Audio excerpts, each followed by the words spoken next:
O que a Bíblia diz sobre possessão demoníaca? De fato, tudo é o diabo? Nada é o diabo? Existe, de fato, esses casos onde as pessoas, elas começam a dobrar a mão, Fala grosso, diz eu vou te pegar. Meu Deus do céu! isso acontece, de fato?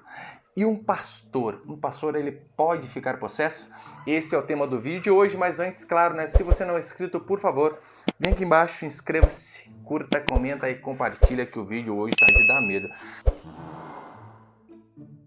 O que a Bíblia diz sobre possessão demoníaca? De fato, acontece do diabo entrar na vida das pessoas, falar através da boca delas, destruir a vida dessas pessoas? Claro que sim. A Bíblia diz que o ladrão veio para matar, roubar e destruir, só que eu e você precisamos tomar um cuidado para não irmos a extremos. Em que sentido?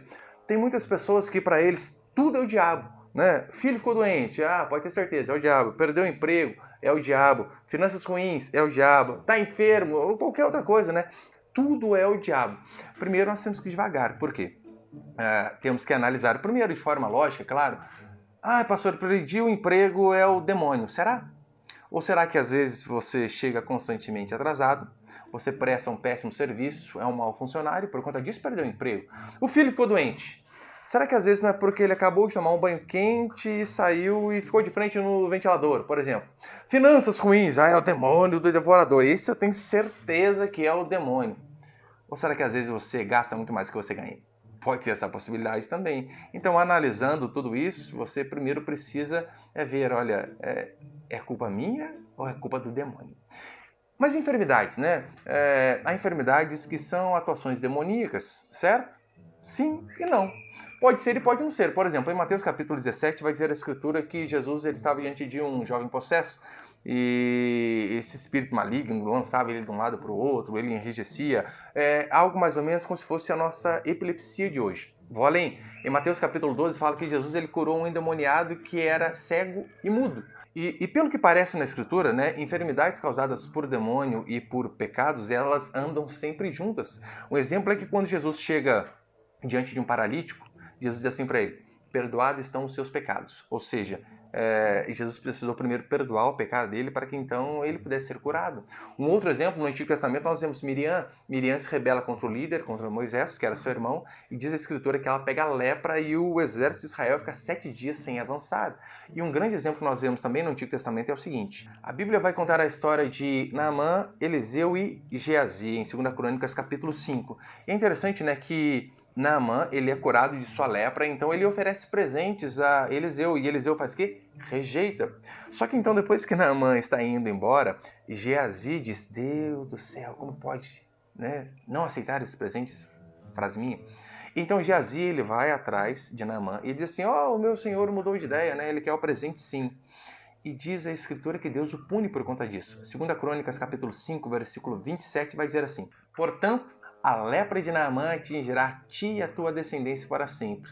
Então Geazi saiu leproso da presença dele, branco como a neve. Mas não sei nem se pode falar branco como a neve, Daqui a pouco o Kleber Lucas vê o vídeo aí e fica bravo, Mas tá escrito, Volta para cá, por favor. Segundo, mas uma coisa que é fato é o seguinte, A possessão demoníaca, ela existe e a Bíblia cita diversos casos. Ela cita demônio saindo de gente, entrando em porco, ela cita homem endemoniado, ela cita criança possessa. Eu mesmo posso relatar para você experiências que eu tive ao longo dessa caminhada cristã de quase 2 décadas. Já teve demônio vir na igreja afrontar na hora do culto, às vezes acontece, mesmo em igrejas reformadas como é a nossa, mas eu lembro que talvez uma das primeiras coisas em que eu me recordo como criança ali, foi uma vez que eu vi uma mulher endemoniada batendo em 3 homens de uma vez só. E eu lembro até hoje a cena dela chegando diante de um vaso sanitário, fixado ali no chão, com parafuso, com um monte de coisa. Ela segurar no vaso assim, arrancar o vaso na mão e tacar na parede. Gente, Eu tô brabo. é uma coisa que comumente ela não teria essa força.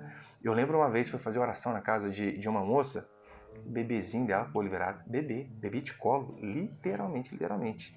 E talvez um exemplo que eu vou dar para vocês aqui, não foi a experiência que eu tive, mas foi de um irmão muito precioso, e eu falo, sem demagogia, o melhor crente que até hoje eu já tive oportunidade de conviver. Esse irmão já não está entre nós, foi para a glória, mas eu lembro que esse irmão, ele era bombeiro, E ele dizendo o seguinte, né, que uma vez ele foi atender uma ocorrência junto com a sua equipe aqui no nosso estado, em São Paulo, e ele disse que a hora que ele chegou lá, né, a família ligou, olha, fulano suicidou aqui. Ele disse que eles chegaram no quarto assim, né, e tava saindo sangue debaixo da porta ali, né, sangue, mais sangue, mais sangue. Então, só pela experiência dos bombeiros e por aquilo que eles viram, eles disseram assim, não, impossível, cara, tá vivo, impossível. E então eles arrombaram a porta e entraram. Nisso que eles entraram, esse homem estava no fundo, encostado na parede, assim, e com o pescoço cortado de fora a fora, sangue por todo o cômodo e detalhe, falando. Ele dizia que o rapaz dizia algo nesse sentido, né? Eu sei quem que vocês vieram buscar aqui, mas vocês chegaram tarde, né? Alguma coisa bem horripilante no sentido. Eles tiveram que pegar este homem, colocar na viatura do SAMU, do resgate do bombeiro, não lembro, e encaminhar para o hospital. E esse irmão, me contando, ele disse que ele estava ali, né, na cabeça, e aqui estava a maca com o rapaz, pescoço cortado, né, um mínimo segurando ali. Ele dizia que o rapaz com o olho aberto dizia, eu sei o que você está pensando. E eu comecei a falar um monte de coisa na cabeça dele. E ele só orava, né? Só orava, e depois acabou que ele orou, fechou o olho ali e morreu de fato mesmo. Uma experiência muito, muito horripilante. Eu só estou contando ela para vocês aqui porque a pessoa que me contou é crente de verdade.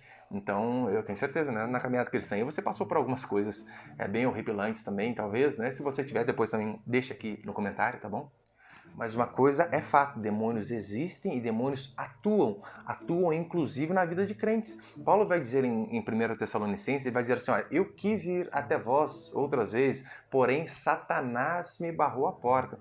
Meus queridos, se Satanás pôde barrar a porta do apóstolo Paulo, o que ele não pode fazer comigo e com você também? Então, né, como cristãos, nós temos que ter isso em mente, né, que o diabo ele vai nos influenciar, ele vai nos prejudicar, vai tentar atrapalhar os nossos caminhos, mas nada além disso. Porque, olha, pastor, um cristão pode ficar possesso? E eu digo sem sombra de dúvida, não. Não, o diabo ele pode tentar nos seduzir, nos oprimir, nos atacar, mas possuir uma pessoa, a Bíblia diz que isso é impossível. Nós não vemos nenhuma base na Escritura de um verdadeiro cristão possuído por Satanás. Tanto é que nós vemos passagens que dizem assim, né, é maior aquele que está em nós do que aquele que está no mundo. Então, ora, se o diabo é mais forte que o nosso Deus, é mais fácil servir o diabo. Mas não, Deus é maior. Em 1 João, capítulo 5, versículo 18, João vai dizer assim, sabemos que todo aquele que é nascido de Deus não vive pecando, pelo contrário, aquele que é nascido de Deus, Deus o guarda e o maligno não o toca. Deus o guarda e o maligno não o toca. Esta é a verdade que nós temos. Mas no caso de um pastor, é possível um pastor ficar endemoniado? Vamos lá. Primeiramente, você tem que lembrar o seguinte. Paulo vai dizer assim, né? Nem todo Israel é de fato israelita, ou seja, nem todo que está dentro da igreja cristã, da igreja do Senhor, é de fato crente. E é claro que isso se aplica a pastores também. Por que eu digo isso? Olha o exemplo de Judas. Judas andava com Jesus Cristo, Judas dormia com Jesus Cristo, Judas almoçava com Jesus Cristo, orava com Jesus Cristo, provavelmente expulsou o demônio com Jesus Cristo, mas a Escritura vai dizer que Satanás entrou nele. Sim, Jesus estava ali na ceia, lembra aí quando ele diz assim, olha, alguém aqui vai me trair. E diz a Escritura que ele dá lá o pão, o bocado com vinho, e então naquele instante Satanás entra nele. E sabe o que é mais interessante? Logo após Satanás entrar em Judas, sabe o que Judas faz? Ele torce as mãos e ele começa a falar grosso e diz, eu vou te matar, mestre. Não é isso. Diz a Escritura que Satanás entra em Judas e Judas sai dali e vai vender a Jesus Cristo. Tanto é, olha o relato de Lucas 22, versículo 3. Ora, Satanás entrou em Judas, chamado Iscariotes, que era um dos 12.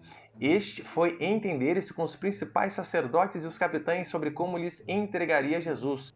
Então eles se alegraram e combinaram em lhe dar dinheiro. Judas concordou. Possuído por Satanás, Judas usa Jesus para ganhar dinheiro. Portanto, tome muito cuidado.